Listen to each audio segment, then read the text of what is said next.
Hello' everyone, এটা নতুন ভিডিঅ'লৈ স্বাগতম জনাইছোঁ। আজিৰ এই ভিডিঅ'টোত পঢ়িম আমি ডি আৰ্টিকলটোৰ বিষয়ে। ক'ত বহিব, কেনেকৈ আমি ইউজ কৰিম তাৰ বিষয়ে আমি এই ভিডিঅ'টোত ডিটেইলছত পঢ়িম আমি ডি আৰ্টিকলটোৰ বিষয়ে। আমি ইয়াৰ আগৰ ভিডিঅ'টোত এ আৰু এনৰ বিষয়ে অলৰেডি পঢ়ি আহিছোঁ। এ আৰু এন এই দুটা আৰ্টিকল ক'ত কেনেকৈ ইউজ হয় সেই বিষয়ে আমি আগতে ডিছকাছ কৰি আহিছোঁ। যিসকলে চোৱা নাই সেইসকলে চাই ল'ব ভিডিঅ'টো, ইয়াৰ আগৰ ভিডিঅ'টোত পাব আপোনালোকে। চ' আজিৰ বেচিকেলি এই ভিডিঅ'টোত ডি আৰ্টিকলটো আমি ডিছকাছ কৰিম, ক'ত কেনেকৈ ব্যৱহাৰ হয়। যিহেতু ফিজিকেল ষ্টাৰ্ট হৈ গৈছে, ফিজিকেল যিহেতু হৈ আছে, যিখিনি ছোৱালী আছিলে ছোৱালীখিনি হৈ গৈছে, এতিয়া ল'ৰাখিনি ফিজিকেল ষ্টাৰ্ট হৈ আছে। গতিকে ফিজিকেলৰ লগে লগে যাতে আপোনালোকে লিখিত পৰীক্ষাটোৰ কাৰণে ভালদৰে প্ৰিপেৰেশ্যন কৰিব পাৰে, ঠিক তেনেকৈ লক্ষ্য ৰাখি মই এতিয়া ভিডিঅ'বিলাক আপোনালোকৰ কাৰণে আগবঢ়াম। যিসকলে ভিডিঅ'বিলাক আগতে চোৱা নাই তেখেতসকলে ভিডিঅ'বিলাক চাই ল'ব। মই আপোনালোকক অলৰেডি ফিজিকেলৰ বিভিন্ন ধৰণৰ ভিডিঅ' প্ৰভাইড কৰিছোঁ। ফিজিকেলত আপোনালোকে কেনেকৈ ৰানিঙৰ কাৰণে, লং জাম্পৰ কাৰণে কেনেকুৱা কি ব্যৱস্থা ল'ব তাৰ ওপৰত মই অলৰেডি ডিটেইলছত ভিডিঅ' বনাই থৈছোঁ। এতিয়া ভাবিছোঁ যে আপোনালোকৰ কাৰণে লিখিত পৰীক্ষাটোৰ কাৰণে মানে উপযোগী কিছুমান ভিডিঅ' বনাম, যাতে এটা ভাল মাৰ্ক ল'ব পাৰে। কাৰণ অকল ফিজিকেলত ভাল মাৰ্ক ল'লেই নহ'ব, লগে লগে আপোনালোকৰ লিখিত পৰীক্ষাটোৰ কাৰণে আপোনালোকে মানে গুৰুত্ব দিব লাগিব। গতিকে ভিডিঅ'বিলাক ভালকৈ চাব, এখন বহি আপোনালোকে লৈ ল'ব, যাতে যিখিনি পঢ়াওঁ বা যিখিনি আপোনালোকৰ লগত ডিছকাছ কৰোঁ সেইখিনি ভালকৈ নোট কৰি ৰাখি থৈ দিব পাৰে। গতিকে বেছি দেৰি নকৰোঁ, ভিডিঅ'টো আৰম্ভ কৰোঁ। এতিয়া এটা কথা লক্ষ্য কৰিব যে আমি কেতিয়াবা এই আৰ্টিকলটো ডি আৰ্টিকলটো কেতিয়াবা ডি বুলি উচ্চাৰণ কৰোঁ, কেতিয়াবা দা বুলি উচ্চাৰণ কৰোঁ। কেতিয়াবা কি কৰোঁ, আমি ডি এনেকুৱা উচ্চাৰণ কৰোঁ, কেতিয়াবা আমি দা বুলি উচ্চাৰণ কৰোঁ। এতিয়া ইয়াৰ ডিফাৰেঞ্চটো কেনেকুৱা হয়তো আপোনালোকে লক্ষ্য কৰিছে যে কেতিয়াবা আমি ডি বুলি উচ্চাৰণ কৰোঁ, কেতিয়াবা আমি দা বুলি উচ্চাৰণ কৰোঁ। চ' এই কথাটো জানিব লাগিব। আপোনালোকে এই আৰ্টিকলটোৰ বিষয়ে মানে ক'ত কেনেকৈ ব্যৱহাৰ হ'ব সেইটো জনাৰ আগতে জানিব লাগিব যে ইয়াৰ প্ৰনাউন্সিয়েশ্যনটো কেনেকৈ কৰিব লাগে, ক'ত কেতিয়া কেনেকৈ আমি ইয়াৰ সঠিক উচ্চাৰণ কৰিব পাৰোঁ, এই কথাটো লক্ষ্য ৰাখিব লাগিব।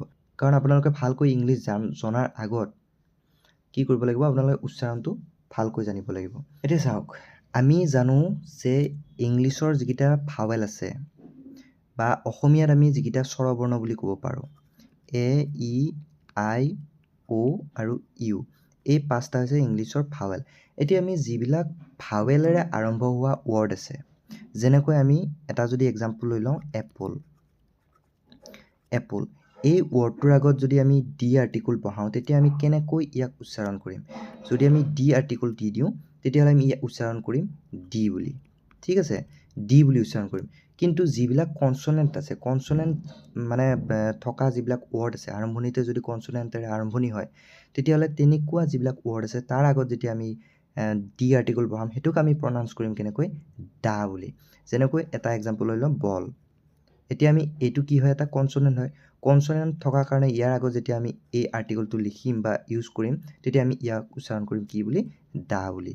এইটো খুব ইম্পৰ্টেণ্ট হয়, মনত ৰাখিব, এইখিনি কথা লিখি ৰাখিব। কাৰণ প্ৰনাউন্সিয়েশ্যনটো আপোনালোকে ভালকৈ জানিলে ইংলিছটো যেতিয়া ক'ব বা ইংলিছটো যেতিয়া আপোনালোকে উচ্চাৰণ কৰিব তেতিয়া আপোনালোকৰ শুনিবলৈ ভাল হয়। বা আপোনালোকে যদি দুই এজন ব্যক্তিৰ আগত যদি এনেকৈ ভালদৰে উচ্চাৰণ কৰে তেতিয়াহ'লে আপোনালোকে এটা মানে ভাল ৰিজাল্ট পাব।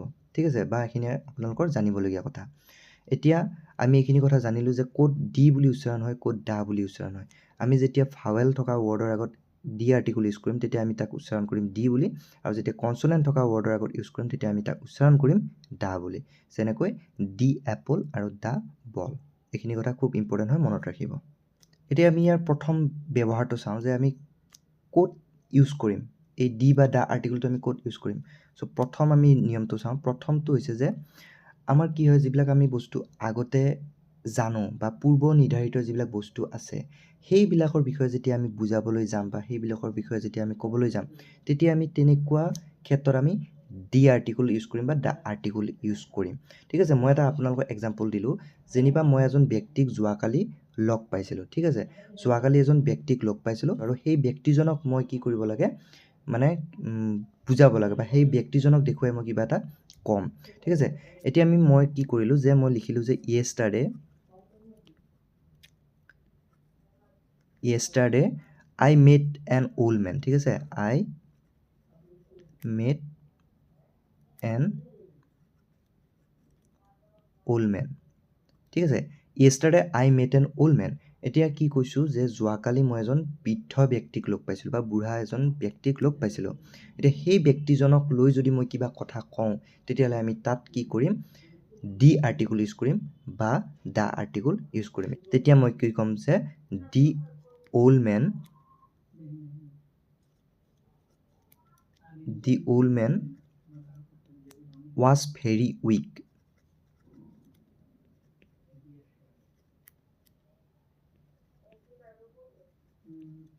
ঠিক আছে, ধৰিব পাৰিছে যেনিবা মই ক'লোঁ কি কৰিলোঁ যে যোৱাকালি মই এজন মানে বুঢ়া ব্যক্তি এজনক লগ পাইছোঁ আৰু সেই বুঢ়া ব্যক্তিজন কি আছিল খুব দুৰ্বল আছিলে সেইকাৰণে কি কৰিলোঁ সেই ব্যক্তিজনক মই পুনৰবাৰ ক'লোঁ। এইটো এটা কি হ'ল যে সেই ব্যক্তিজনক মই আগতে লগ পাইছিলোঁ এইটো এটা পূৰ্ব নিৰ্ধাৰিত বস্তু বা পূৰ্বতে আমি জনা এজন ব্যক্তি বা পূৰ্বতে জনা এটা বস্তু। ঠিক আছে, সেইকাৰণে অল্ড মেনৰ আগত আমি কি কৰিলোঁ দি আৰ্টিকুল বহালোঁ আৰু ইয়াক আমি কেনেকৈ প্ৰনাউন্স কৰিলোঁ দি বুলি উচ্চাৰণ কৰিলোঁ কাৰণ এই অ'টো কি হয় এটা ভাৱেল হয়। অল্ড মেনৰ আগত আমি কি বুলি উচ্চাৰণ কৰিম দি বুলি উচ্চাৰণ। এইটো হৈছে প্ৰথম নিয়ম, এইটো খুব ইম্পৰ্টেণ্ট হ'ল, লিখি ৰাখিব আপোনালোকে। নেক্সট আমি 2 নম্বৰ ৰুলটো চাওঁ। 2 নম্বৰ ৰুলটো কি হ'ব যে আমি যদি কোনো এটা বস্তুৰ বিষয়ে ডাইৰেক্টলি ক'ব লাগে বা বিশেষভাৱে স্পেচিয়েলি যদি আমি এজন ব্যক্তিক বা এটা বস্তুক যদি আমি ডাইৰেক্টলি দেখুৱাই দিওঁ তেতিয়া আমি কি কৰিব লাগিব দি বা দা আৰ্টিকুল ইউজ কৰিব লাগিব। যেনিবা মই এটা আপোনালোকক উদাহৰণ দিলোঁ যে মই এজন ব্যক্তিক আপোনালোকক দেখুৱাই দিলোঁ, আঙুলিয়ে দেখুৱাই দিলোঁ বা আপুনিয়ে কি কৰিলে যে আপোনাৰ বন্ধুজনক কোনোবা এজন ব্যক্তিক দেখুৱাই দিছে যে সেই ব্যক্তিজন, ঠিক আছে, সেই ব্যক্তিজন বুলি আপুনি আঙুলিয়ে দেখুৱাই দিছে। তেনেকুৱা ক্ষেত্ৰত আপুনি কি কৰিব লাগিব দি আৰ্টিকুল বা দা আৰ্টিকুল ইউজ কৰিব লাগিব। যেনে মই উদাহৰণ এটা ল'লোঁ যে the men in white shirt is my uncle. এতিয়া মই কি কৰিছোঁ আপোনাক যেনিবা দেখুৱাই দিছোঁ মোৰ খুৰা। কিহেৰে চিনাকি দিছোঁ যে বগা চোলা পিন্ধি থকাজন মোৰ খুৰা হয়। বিশেষভাৱে দেখুৱাই দিছোঁ, বিশেষভাৱে ব্যক্তিজনক বা মানে বস্তুটো আপোনালোকক দেখুৱাই দিছোঁ। যিজন ব্যক্তিয়ে বগা চোলাটো পিন্ধি আছে সেইজনে মোৰ খুৰাজন হয়। মই যেনিবা আপোনাক দেখুৱাই দিলোঁ, ঠিক আছে, সেইকাৰণে কি কৰিলোঁ the men in white shirt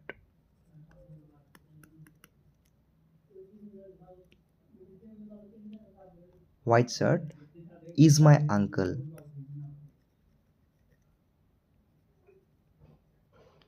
কি ক'লোঁ যে the men in white shirt, বগা চোলা পিন্ধি থকা ব্যক্তিজন মোৰ খুৰা। মই আপোনাক দেখুৱাই দিলোঁ বগা চোলা পিন্ধি থকা সেই ব্যক্তিজন মোৰ খুৰা হয়। আপোনাক ডাইৰেক্টলি দেখুৱাই দিছোঁ মানে আপোনালোকক বিশেষভাৱে স্পেচিয়েলি আপোনাক দেখুৱাই দিছোঁ সেই ব্যক্তিজন যিজন ব্যক্তিয়ে বগা শ্বাৰ্ট পিন্ধি আছে। ধৰিব পাৰিলে? চ' এনেকুৱা ক্ষেত্ৰত আমি কি আৰ্টিকুল ইউজ কৰিম আমি দা আৰ্টিকুল ইউজ কৰিম। এইটো মনত ৰাখিব, এইটো 2 নম্বৰ নিয়ম। আপোনালোকে বহীত ধুনীয়াকৈ লিখি যাওক কাৰণ এনেকুৱা কুৱেশ্যন আপোনালোকে কুৱেশ্যন পেপাৰত দেখিবলৈ পাব। আছাম পুলিচৰ কনষ্টেবল SI তেনেকুৱা যিবিলাক এক্সাম আছে সেই এক্সামবিলাকত এনেকুৱা কুৱেশ্যন আহে, আৰ্টিকুলৰ ওপৰত কুৱেশ্যন আহিব, গতিকে ইম্পৰ্টেণ্ট হয়। 2 নম্বৰ নিয়মটো হৈছে এইটো। নেক্সট 3 নম্বৰ নিয়মটো চাওক। 3 নম্বৰ নিয়মটোত কি কৈছে যে নদী, সাগৰ, উপসাগৰ, পৰ্বতমালা, দ্বীপপুঞ্জ, জাহাজ, বাতৰি কাকত, পবিত্ৰ গ্ৰন্থ, বিখ্যাত ঠাই, প্ৰসিদ্ধ ঘটনা ইত্যাদিৰ আগত কি বহিব আপোনালোকৰ দি বা দা আৰ্টিকুল ইউজ হ'ব। এইটো খুব ইম্পৰ্টেণ্ট হয়, আপোনালোকে এইটো মুখস্থ কৰি ল'ব, বহীত ধুনীয়াকৈ লিখি ৰাখক, পৰীক্ষাৰ সময়ত যাতে আপোনালোকে চাব পাৰে বা আপোনালোকৰ মনত ৰয় তেনেকৈ ধুনীয়াকৈ বহীত লিখি ৰাখক আৰু এইটো মুখস্থ কৰিব। নদীৰ আগত সদায় কি ইউজ হ'ব, কি আৰ্টিকুল ইউজ হ'ব, দি বা দা আৰ্টিকুল ইউজ হ'ব। আমি যদি এটা নদীৰ নাম কওঁ যেনেকৈ আমি ব্ৰহ্মপুত্ৰ আমি কি কৰিলোঁ নদীৰ নাম ক'লোঁ। এতিয়া ব্ৰহ্মপুত্ৰ নদীটোৰ আগত কি বহিব আমাৰ কি আৰ্টিকুল বহিব, সেইটো হৈছে দা আৰ্টিকুল বহিব। আমি যদি সাগৰৰ কথা কওঁ সাগৰৰ নামৰ আগত কি বহিব দা বা দি আৰ্টিকুল বহিব। উপসাগৰৰ নামৰ আগত বহিব, পৰ্বতমালাৰ নামৰ আগত বহিব। আমি যদি হিমালয় বুলি কওঁ, হিমালয়া বুলি যদি কওঁ আমি হিমালয়া তাৰমানে হিমালয় পৰ্বতমালাৰ আগত কি বহিব আমি দা আৰ্টিকুল বহুৱাম। বুজি পাইছে? তাৰপাছত কি কৈছে দ্বীপপুঞ্জ, আমি ক'লোঁ যেনিবা আন্দামান দ্বীপপুঞ্জ বা নিকোবৰ দ্বীপপুঞ্জ যদি আমি তেনেকৈ ক'লোঁ, ঠিক তেনেকুৱা নাম ক'লে আমি কি ইউজ কৰিম দি বা দা আৰ্টিকুল ইউজ কৰিম। জাহাজৰ আগত জাহাজৰ যিবিলাক নাম আছে জাহাজৰ নামৰ আগত আমি ডি বা দা আৰ্টিকল ইউজ কৰিম উদাহৰণ লৈ ল'লোঁ আমি যেনিবা কি ক'লোঁ যে টাইটানিক বুলি ক'লোঁ টাইটানিক জাহাজখনৰ নামৰ আগত আমি কি বহুৱাম টাইটানিক ঠিক আছে টাইটানিক জাহাজখনৰ নাম ক'লোঁ ইয়াৰ আগত আমি কি ইউজ কৰিম দা আৰ্টিকল ইউজ কৰিম বাতৰি কাকত আমি সকলোৱে জানো যে Assam Tribune famous news paper হয় এছাম ট্ৰিবিউন আমি কি ক'লোঁ এখন বাতৰি কাকতৰ নাম ইয়াৰ আগত কি হ'ব ইয়াৰ আগত আমি ডি আৰ্টিকল বহুৱাম বুজি পাইছে নিশ্চয় বাতৰি কাকত পবিত্ৰ গ্ৰন্থ যদি আমি গীতা বুলি কওঁ গীতাৰ আগত কি বহিব দা আৰ্টিকল বহিব বুজি পাইছে বিখ্যাত ঠাই আমি যদি খুব ফেমাছ ঠাই যিবিলাক আছে যেনেকৈ আমি যদি কওঁ ইউ এছ এৰ আগত কি বহিব ইউ এছ এৰ আগত ডি আৰ্টিকল বহিব ইউ এছ এ খুব ফেমাছ হয় ইউ এছ এৰ আগত বহিব ডি আৰ্টিকল প্ৰসিদ্ধ ঘটনা আমি যদি কওঁ যে শৰাইঘাটৰ যুদ্ধ এটা মানে খুব মানে প্ৰসিদ্ধ এটা মানে ঘটনা গতিকে আমি তাৰ আগত কি ইউজ কৰিম আমি ক'ম যে দ্য বেটল অফ শৰাইঘাট ধৰিব পাৰিছে আপোনালোকে এইখিনি বস্তু লিখি ৰাখিব খুব ইম্পৰ্টেণ্ট হয় এই 3 নম্বৰ যিটো ৰুল ক'লোঁ এইটো খুব ইম্পৰ্টেণ্ট হয় ধুনীয়াকৈ লিখি ৰাখিব এইকেইটা বস্তুৰ আগত আৰ্টিকল বহুৱাটো আপোনালোকৰ কুৱেশ্যন মানে কমনেই আহে নদীৰ আগত সাগৰৰ আগত উপসাগৰৰ আগত আপোনালোকে কি আৰ্টিকল বহিব যদি জানে সেই কুৱেশ্যনকেইটা ধুনীয়াকৈ কৰিব পাৰিব গতিকে এইটো মুখস্থ কৰি ৰাখিব কি বস্তুৰ আগত ডি আৰ্টিকল বা দা আৰ্টিকল বহে মুখস্থ কৰি ৰাখিব নেক্সট 4 নম্বৰ ৰুলটো আপোনালোকে চাই লওক যিবিলাক বস্তু ছিংগুলাৰ নাউন আমাৰ কি হয় যিবিলাক ছিংগুলাৰ নাউন মানে একবচন ছিংগুলাৰ নাউন কেৱল মাত্ৰ এটাহে আছে আমি সচৰাচৰ জনা যিবিলাক বস্তু কেৱল মাত্ৰ এটাহে আছে সেইবিলাক বস্তুৰ আগত ডি বা দা আৰ্টিকল বহিব যেনেকৈ আমাৰ সূৰ্য আমাৰ কি হয় এটাই আছে গতিকে তাৰ আগত আমি কি বহুৱাম তাৰ আগত আমি দা আৰ্টিকল বহুৱাম দা ছান আমাৰ পৃথিৱীৰ উপগ্ৰহ হৈছে এটা চন্দ্ৰ ঠিক আছে মুনৰ আগত আমি কি বহুৱাম মুনৰ আগত আমি বহুৱাম দা আৰ্টিকল আমাৰ যদি ফেনাছ বুলি কওঁ ফেনাছৰ আগত কি বহিব ফেনাছৰ আগত দা বহিব ঠিক আছে এটাই আছে বুজি পালে এটাই আছে সেইকেইটা কি হ'ব সেইকেইটা বস্তুৰ আগত আমি ডি বা দা আৰ্টিকল ইউজ কৰিম এইটো নিয়মো খুব ইম্পৰ্টেণ্ট হয় 5 নম্বৰ নিয়মটো আমি চাই লওঁ 5 নম্বৰ নিয়মটো কি হ'ব যে দেশ বা বিশ্ববিখ্যাত যিবিলাক সংস্থা আছে যিবিলাক আমি কি কৰোঁ এব্ৰিভিয়েটেড ফৰ্মত লিখোঁ যেনেকৈ আমি যদি কওঁ ইউকে ইউনাইটেড কিংডম ইউকেৰ আগত কি বহিব ইউকেৰ আগত বহিব ডি আৰ্টিকল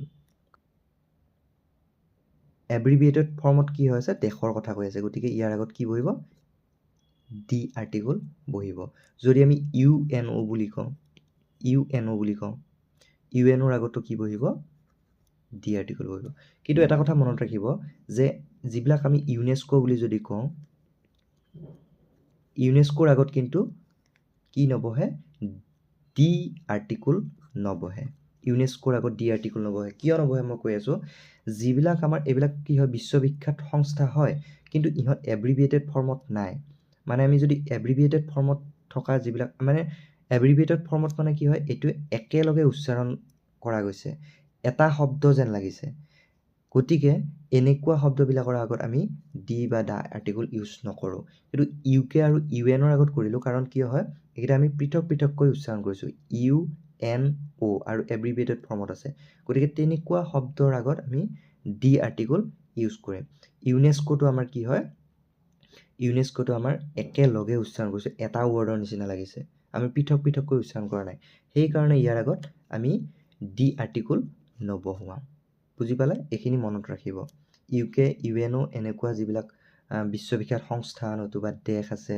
তেনেকুৱাৰ আগত আমি ডি আৰ্টিকল বহুৱাম নেক্সট হৈছে 6 নম্বৰ ৰুলটো আমি চাই লওঁ এইকেইটাৰ আগত কি বহিব এইকেইটাৰ আগত ডি বা দা আৰ্টিকলটো বহিব আমি যদি বিখ্যাত অট্টালিকাৰ কথা কওঁ তেতিয়া কি হ'ব এটা যদি আমি তাজমহলৰ বিষয়ে কওঁ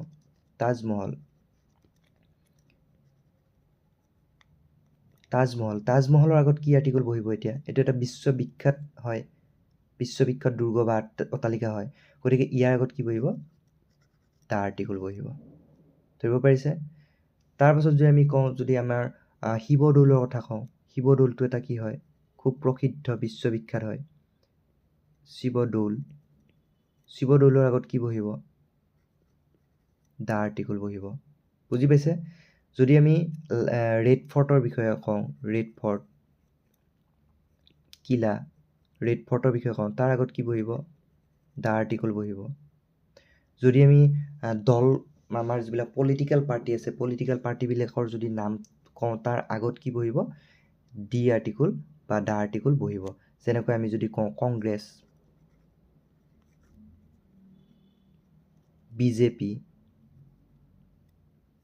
বিজেপি, ইহঁতৰ আগত কি বহিব? ইহঁতৰ আগত দা আৰ্টিকল বহিব। ইহঁতৰ আগত দা আৰ্টিকল বহিব। ধৰিব পাৰিছে? যিবিলাক আমাৰ পলিটিকেল পাৰ্টি আছে, সেই পলিটিকেল পাৰ্টিবিলাকৰ নামৰ আগত কি বহিব? দা আৰ্টিকলটো বহিব। তাৰপাছত আমি যদি জাতিৰ বিষয়ে কওঁ, ঠিক আছে, জাতি যদি আমি কওঁ যে হিন্দু,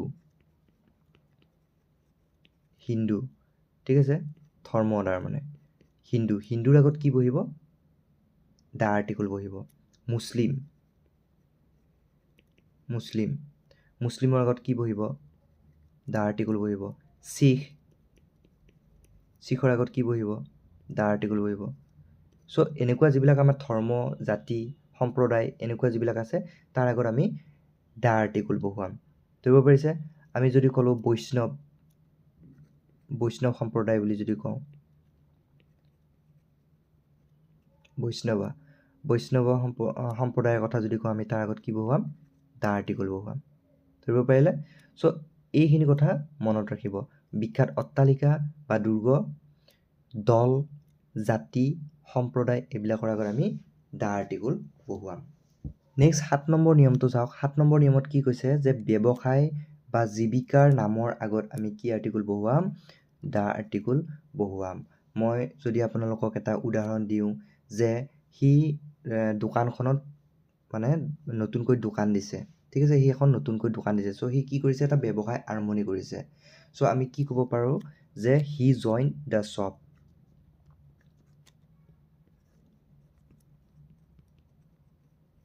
হি জইন দ্য শ্বপ। সি দোকানখনত জইন হ'ল বা দোকানখন সি আৰম্ভণি কৰিলে। চ' সি কি কৰিলে? এটা ব্যৱসায় আৰম্ভ কৰিলে বা তাৰ এটা জীৱিকাৰ পথ সি মুকলি কৰি ল'লে। চ' এনেকুৱাকৈ কি কৰিলোঁ আমি? দোকান, যিহেতু এটা দোকানখন কি হয়? এটা ব্যৱসায় বা জীৱিকাৰ এটা আহিলা।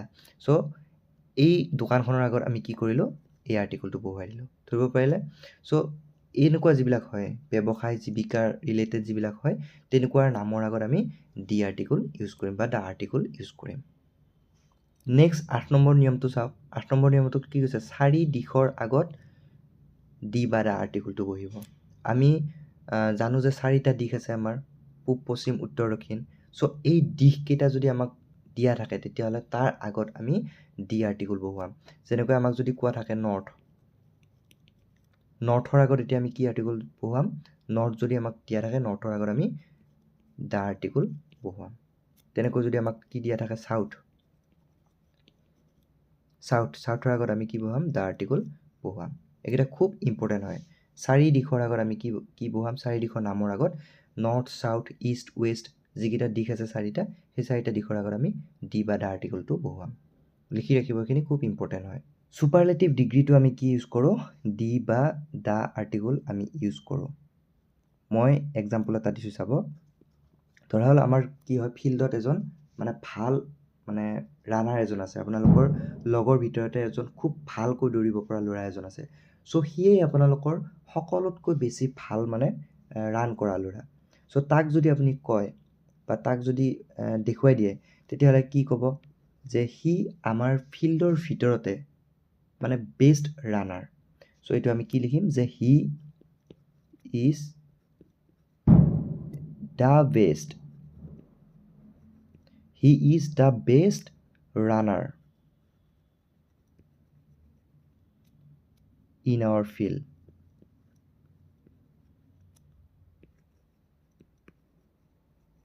মানে সি কি হয় আমাৰ ফিল্ডৰ ভিতৰতে বেষ্ট ৰানাৰ সো এই বেষ্টৰ আগত আমি কি কৰিলোঁ আমি দা আৰ্টিকলটো ইউজ কৰিলোঁ এইটো মনত ৰাখিব আমি যেতিয়া ডিগ্ৰী পঢ়িম সুপাৰলেটিভ ডিগ্ৰী কম্পাৰেটিভ ডিগ্ৰী এইবিলাক যেতিয়া আমি পঢ়িম তেতিয়া আমি ভালকৈ গম পাম যে সুপাৰলেটিভ ডিগ্ৰী আচলতে কি হয় কম্পাৰেটিভ ডিগ্ৰী কি হয় কিন্তু এইটো কথা মনত ৰাখিব সুপাৰলেটিভ ডিগ্ৰীত আমি কি কৰিম এই দা আৰ্টিকলটো ইউজ কৰিম এইটো মনত ৰাখিব নেক্সট 10 নম্বৰ নিয়মটো মনত ৰাখিব 10 নম্বৰ নিয়মটো হৈছে যে তাৰিখৰ আগত আমি কি আৰ্টিকল ইউজ কৰিম দা আৰ্টিকল ইউজ কৰিম তাৰিখৰ আগত যেনেকৈ মই যদি কওঁ 15 আগষ্ট 15 আগষ্ট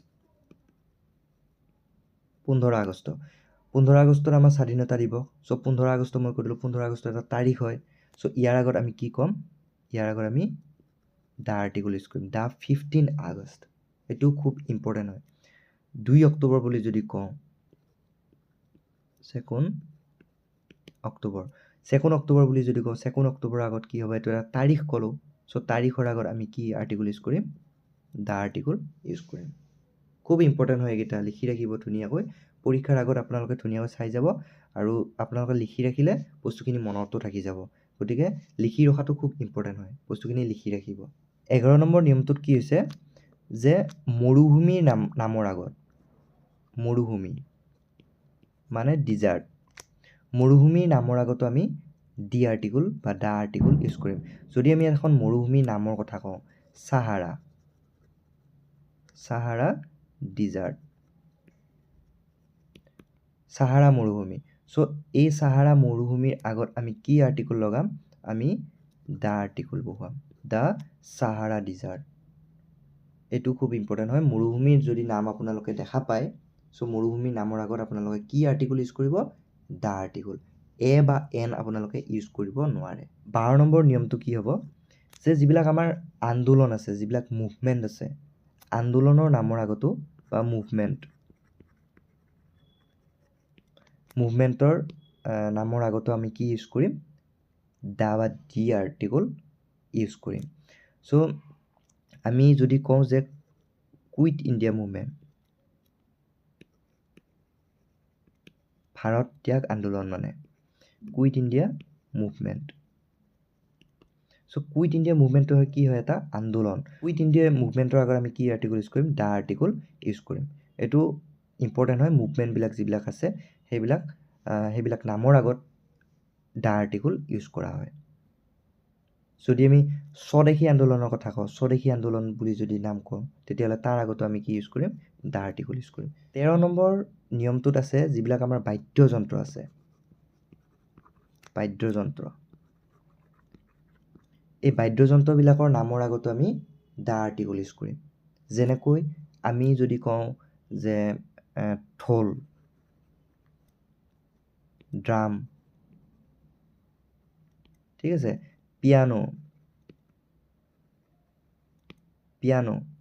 সো এইবিলাক হৈছে একোটা বাদ্যযন্ত্ৰ সো এই বাদ্যযন্ত্ৰবিলাক আমি য'ত পাম সেন্টেন্স এটাৰ য'ত পাম আমি তাৰ আগত আমি কি আৰ্টিকল ইউজ কৰিম দা আৰ্টিকল ইউজ কৰিম আমি এটা এক্সাম্পল ক'লোঁ যে the young men is beating the drum ঠিক আছে the young man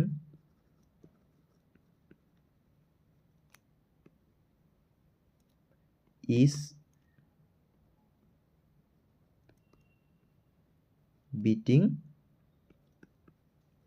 the drum মানে সেই ল'ৰাজনে বা সেই যুৱকজনে কি কৰিছে ড্ৰাম বজাই আছে সো ড্ৰামৰ আগত এইটো এটা কি হয় বাদ্যযন্ত্ৰ হয় সো ইয়াৰ আগত আমি কি ইউজ কৰিলোঁ দা আৰ্টিকল ইউজ কৰিলোঁ অতি চিম্পল এইকেইটা ধুনীয়াকৈ মনত ৰাখিব যিবিলাক বাদ্যযন্ত্ৰ আছে বাদ্যযন্ত্ৰবিলাকৰ নামৰ আগত কি বহে দা আৰ্টিকল বহে অতি চিম্পল আপোনালোকে ধুনীয়াকৈ মনত ৰাখিব পাৰিব পদবিলাকৰ নামৰ আগত কি বহিব দা আৰ্টিকল বহিব যদি আমি কওঁ SP আমাৰ জিলা এখনত পুলিচৰ অধিনায়ক কোন হয় SP ঠিক আছে সো SP এটা পদ হয় পদবী হয় সুপাৰিনটেণ্ডেণ্ট অফ পুলিচ ঠিক আছে এই পদটোৰ আগত কি আৰ্টিকল ইউজ হ'ব দা আৰ্টিকল ইউজ হ'ব যদি আমি কওঁ যে কামাণ্ডেণ্ট আমি যেতিয়া এপ্লিকেশ্যন লিখোঁ আপোনালোকে যেতিয়া চাকৰি পাব পুলিচত যেতিয়া এপ্লিকেশ্যন লিখিব, যেতিয়া আপোনালোকৰ বেটেলিয়নত থাকিলে আপোনালোক কামাণ্ডেণ্টলৈকে যেতিয়া এপ্লিকেশ্যন লিখিব, তেতিয়া আমি কি লিখিম যে টু দ্য কামাণ্ডেণ্ট, বা আপোনালোকে যদি ডিষ্ট্ৰিক্টত থাকে তেতিয়াহ'লে আপোনালোকে SP লৈকে যেতিয়া এখন এপ্লিকেশ্যন লিখিব তেতিয়া কি লিখিব to the superintendent of police. ঠিক আছে, চ' কামাণ্ডেণ্ট যদি লিখে,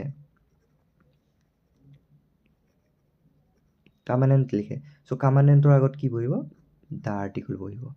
ধৰিব পাৰিলে? যদি আমি কি কওঁ, আমি যদি DGP বুলি কওঁ, DGP এটা কি হয় পদবী হয়, ডাইৰেক্টৰ জেনেৰেল অফ পুলিচ। চ' ইয়াৰ আগত কি বহিব দ্য আৰ্টিকল বহিব। চ' অতি চিম্পল হয়, যিবিলাক আমাৰ পদবী থাকে, যদি OC বুলি কওঁ, OCৰ আগত কি বহিব, OCৰ আগত D বহিব। ধৰিব পাৰিলে? চিম্পল হয় বস্তুখিনি। আপোনালোকে ধুনীয়াকৈ যদি এবাৰ ভালকৈ মনত ৰাখিব চেষ্টা কৰে, আপোনালোকৰ জীৱনভৰ মনত থাকি যাব। লিখি ৰাখিব খালে, এবাৰ যদি লিখি ৰাখে তেতিয়াহ'লে ভালকৈ বস্তুবিলাক মনত ৰয়। গতিকে লিখিবলৈ নাপাহৰিব। এতিয়া চাওঁ আমি 15 নম্বৰ নিয়মটো, আৰু আজিৰ এই ভিডিঅ'টোৰ লাষ্ট নিয়মটো। যিবিলাক আমাৰ সশস্ত্ৰ বল আছে, যেনেকৈ আৰ্মি যদি কওঁ, আৰ্মি, নেভি, বা আমাৰ যদি পুলিচ বুলি কওঁ, চ' এনেকুৱা যিবিলাক সশস্ত্ৰ বল আছে, চ' এই সশস্ত্ৰ বলবিলাকৰ নামৰ আগত কি বহিব ডি আৰ্টিকল বহিব। ইয়াতে দ্য আৰ্টিকল বহিব। ঠিক আছে, চ' দ্য পুলিচ। চ' এনেকৈ আপোনালোকে যেতিয়া সশস্ত্ৰ বাহিনীৰ নাম এটা পাব, নামৰ আগত ডি বা দ্য আৰ্টিকলটো বহুৱাব লাগিব।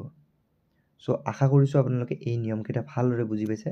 যদি কিবা কনফিউজন আছে তেতিয়াহ'লে কমেণ্ট কৰি জনাব, মই আপোনালোকক কমেণ্টৰ ৰিপ্লাই দিবলৈ চেষ্টা কৰিম। কিবা যদি বুজি পোৱা নাই, চ' লগে লগে আপোনালোকে কমেণ্ট কৰিব, মই ধুনীয়াকৈ কমেণ্টৰ ৰিপ্লাই দিম। আৰু চাওক, যিখিনি আপোনালোকৰ এক্সামৰ খুব ইম্পৰ্টেণ্ট হয় সেইখিনিয়ে মই আপোনালোকক দিছোঁ, তাৰ বাহিৰে বেলেগ নহয়।